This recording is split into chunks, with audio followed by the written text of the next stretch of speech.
I'm your host, Sarah Darsha. We're here at the Islamic Center talking to Muslims and non-Muslims about what Islam is. We hope that you enjoy the show today, and we hope that you learn something new about Islam.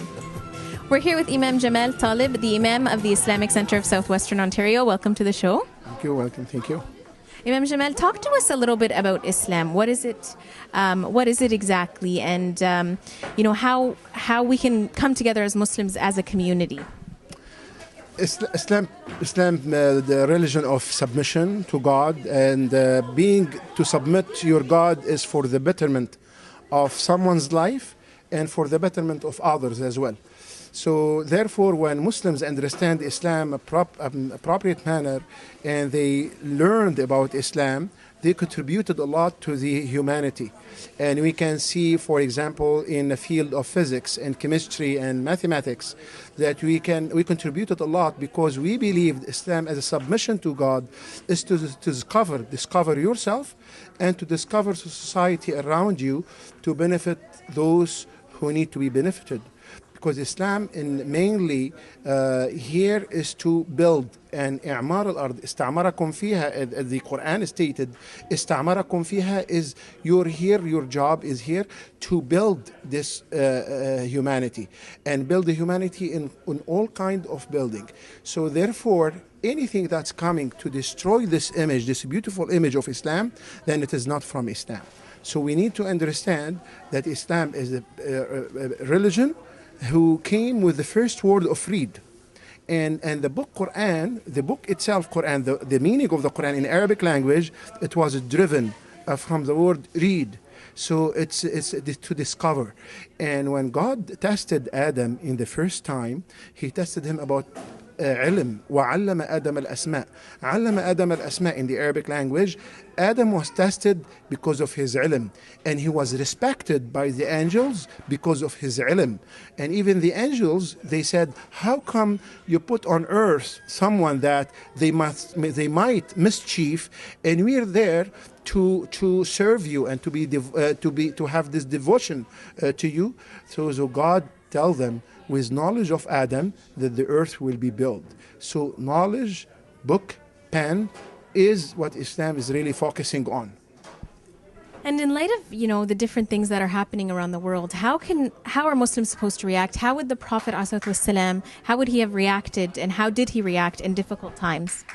We always in difficult time will ask people to act wisely.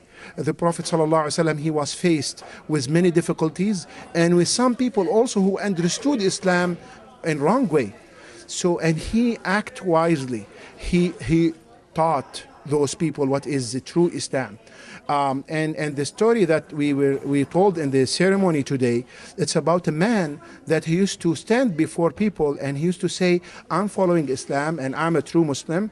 And at night when he goes to his home, he starts burning the fields of people and kill their animals. When this approached the Prophet ﷺ, he did not accept it. He said, this is not Islam. Islam is beliefs and is action. So, and he started teaching this man is a correct way, wisely. So the system of education is very important we build.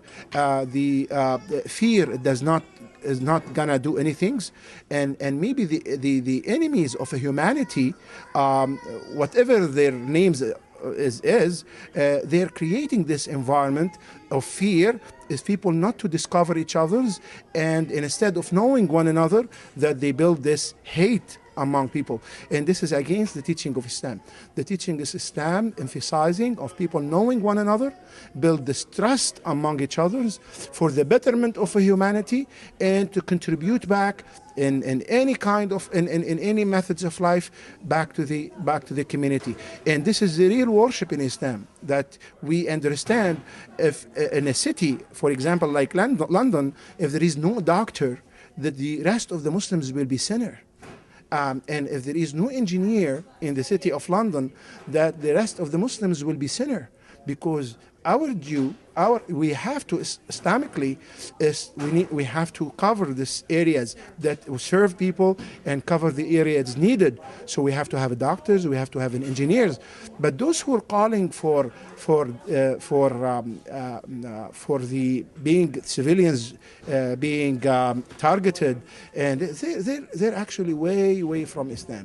And I think they have mental problems, and they need some psychiatrist to look after them, because really it's not Islam at all.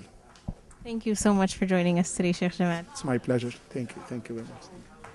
We'll be right back with more of what Islam really is after this. We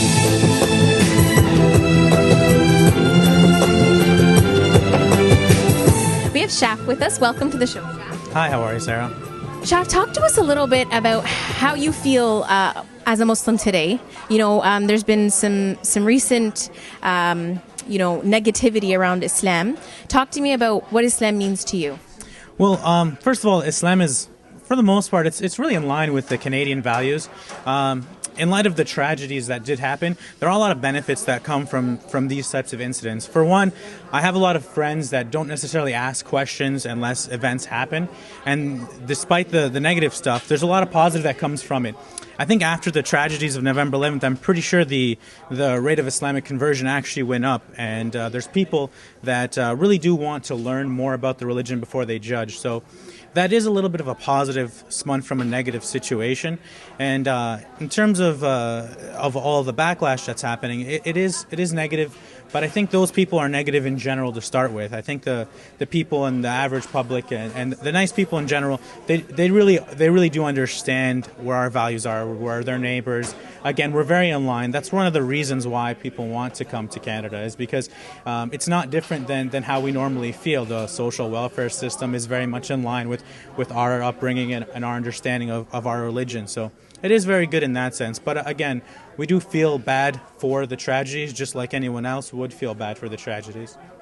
Okay, and so how do you feel as Muslims we can come together as a community, be part of the larger, not only Muslim community, but even the London community as a whole?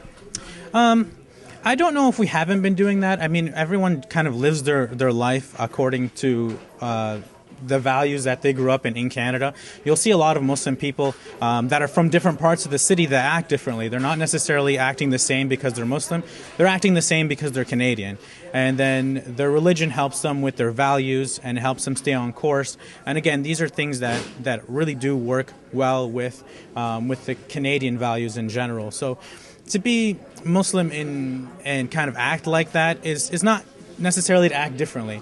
So I think to keep our community, I mean, this brings us a little bit closer together because it does help us in terms of communicating, opening up any floodgates to maybe some stigma, like some negative misconceptions about Islam. So I think in that sense, open dialogue is good. Stuff like this is good. Reaching out to people, talking to each other in a sense of community rather than in a sense of secluded religious ideologies or religious mindset. I think just coming together, not knowing who's what religion, just having conversations, that really helps out. And if there are a lot of people watching, and I hope there is, I really urge people to ask Muslims questions on a daily basis, even stuff you think is controversial. For the most part, I prefer if you ask me and I can answer you like an adult or like a human being. We're not going anywhere, you're not going anywhere. If we communicate positively, then we can get past this and we have a better understanding of how each other thinks. Thank you so much for joining us today. No problem. Thank you very much, Sarah. Islam to me is something that is very dear to my heart, and I don't like to look at it as just a religion, because it's a lot more than just a religion. Another thing about Islam that is really, really beautiful to me is the fact that there are no colors in Islam. There are no borders.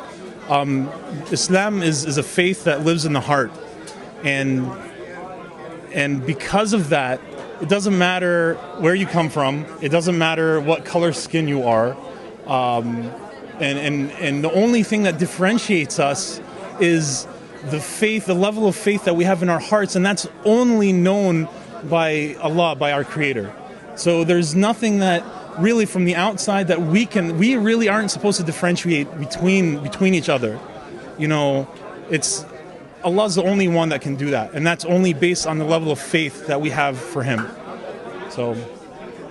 And Osama, I have a question. So in light of the attacks that are happening around the world, I mean, it's a very tough time for Muslims.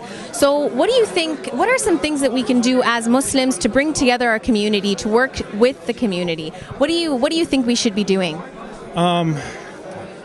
That's a tough question. I think a result of what's happened and all the violence that's happening, unfortunately, it's giving a lot of non-Muslims the wrong image of Islam. And that's outside of the Muslim community. Within the Muslim community, the effect that's having upon us is Muslims are actually shying away from their religion. They're becoming more and more afraid to show that they're Muslims because they're afraid that they're going to be retaliated on.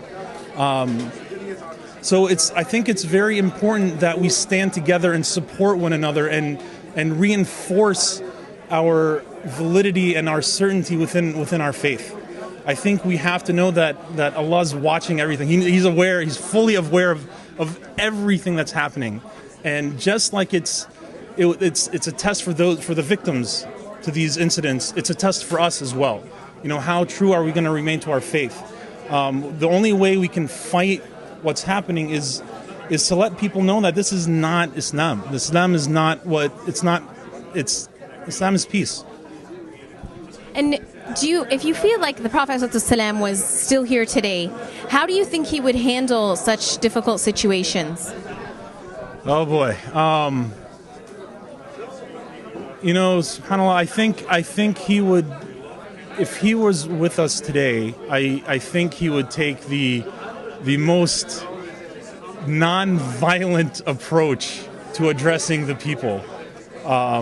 Just like in the sermon today, the Imam was talking and he was giving examples of how the Prophet, peace be upon him, dealt with certain situations where a large number of Muslims were killed unjustly, and how, you know, when one of the companions took revenge and killed two non-Muslims, the Prophet was very, very disappointed in that, and he taught us that that's not how we're supposed to deal with things. The only thing I could say is I would imagine that he would be very non-violent and very peaceful in however way he wished to address the situation. We'll be right back after this.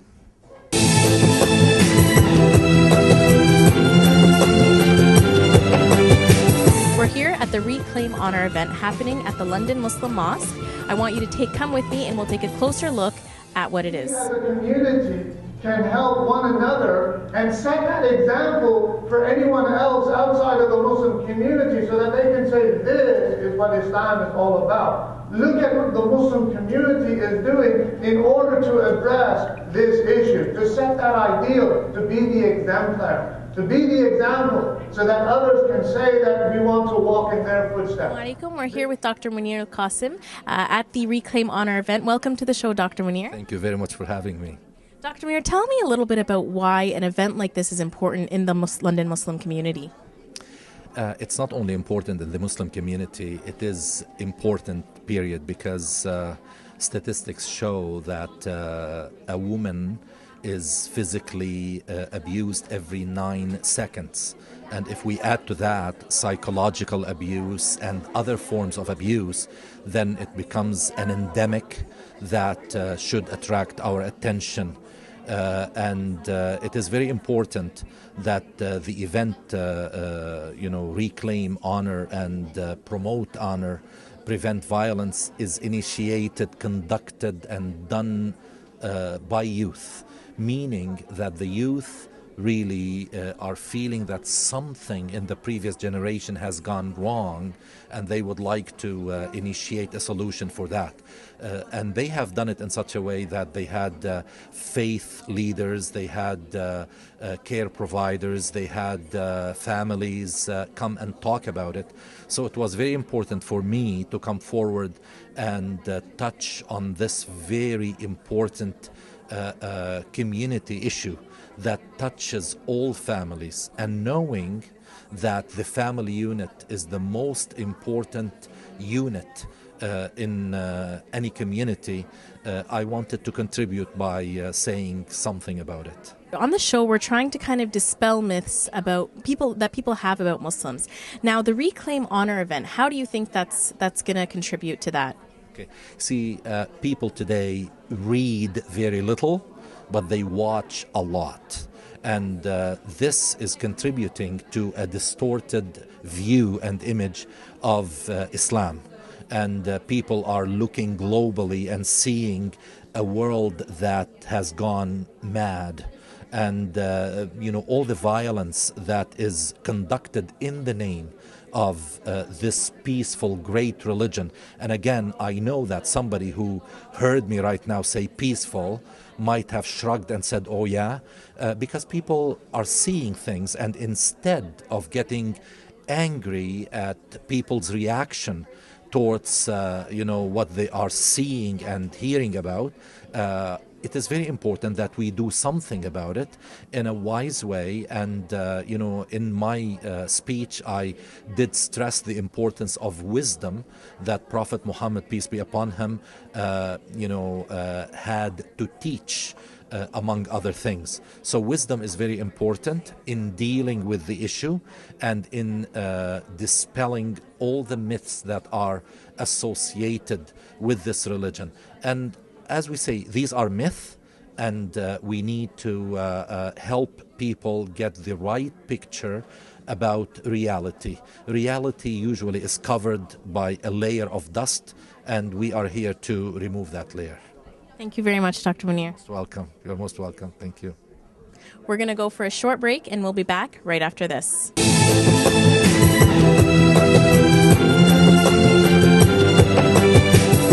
We're here with Dr. Muhammad Baubaid. Welcome to the show, Dr. Muhammad. Thank you very much. I'll see you again. Dr. Muhammad, tell us a little bit about the event. Why did we have this event today? I think that's part of the process of community awareness strategies that has been created by youth. And I think today we're going to really start a community conversation, a community dialogue on issues related to honor-related violence. And I think part of what we are trying to do really to develop some kind of community responses. So the community needs to be part of the solution and not just really to see them as part of the problem. And we're going to open a conversation and discussion and see what, for example, the community think about the whole issue. What, for example, do they think in terms of solutions, and how, for example, this project should go further. And I'm very excited. I see for the first time now, many people are coming here, men, women, youth, and very excited, and hopefully we will come up with some good results.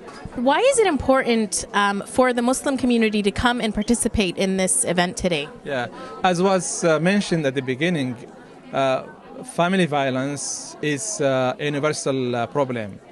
It's not really just within the Muslim community.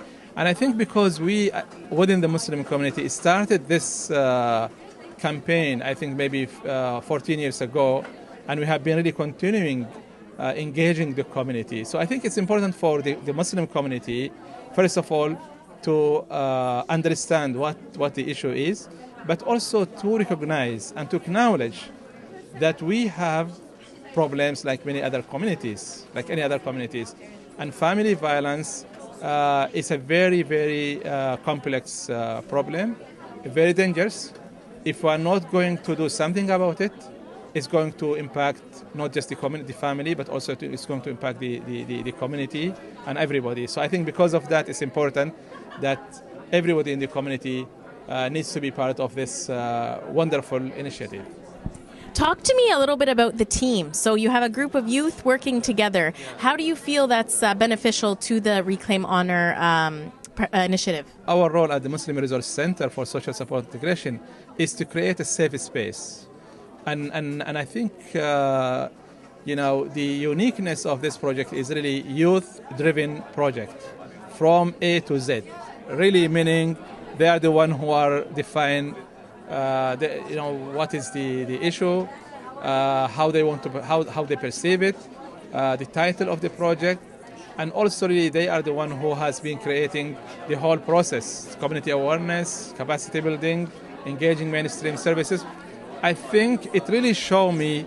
I would really see that as a title for the future of our community, led by youth, to address issues that maybe usually in our community we're struggling with, and we don't know what to do about it. So I'm very hopeful, very optimistic, and very fortunate to be part of this youth energy. Okay, a little bit off topic, Dr. Mohammed. We know you have taken place in a TED Talk in Yemen. So tell me a little bit about that. What was the experience like? And we're very, very proud of you. So tell me a little bit about that. No, thank you very much for mentioning that. Yes, indeed. January 15, I was in Mukalla, Hadramaut in Yemen. And there was a TEDx talk, TEDx Mukalla. It's very interesting also to see Hadrami and Yemeni youth actually organize everything from A to Z. And I was asked to share my experience, building bridges between different, groups, in particular in the context of family violence prevention and intervention. So I shared my experience, and we were about maybe 16 people. Hopefully, maybe soon it will be on YouTube with translation in 3 languages. So. Yeah, it's a very humbling experience. Thank you very much, Dr. Mohammed. Thank you very much, and nice to meet you again. Thank you. We're here with Layla Al-Mawi. Welcome to the show, Layla. Thank you for having me. Layla, tell me a little bit about why you attended this event today. This is a very important issue for me, and I feel as a Muslim community, we all need to participate in these events and contribute in forms of either support by coming or the discussions. So this is the second time they hold this event, and I'm really glad that this time around they're having discussion circles, especially with the older generations, especially with the mothers and whatnot. They don't really like the whole concept of speaking up and stuff, so I think it's really great. And if we, push each other nicely, respectfully, I think we can make a difference somehow. And the first step is always talking about these issues. And so gender-based violence, domestic violence doesn't have to happen. It's not necessary. And there are so many different ways of educating ourselves and, just preventing these unfortunate circumstances. So, yeah. Thank you very much. You're welcome. Thank you. Thank you for joining us. I'm your host, Sarah Darsha. We'll see you next time.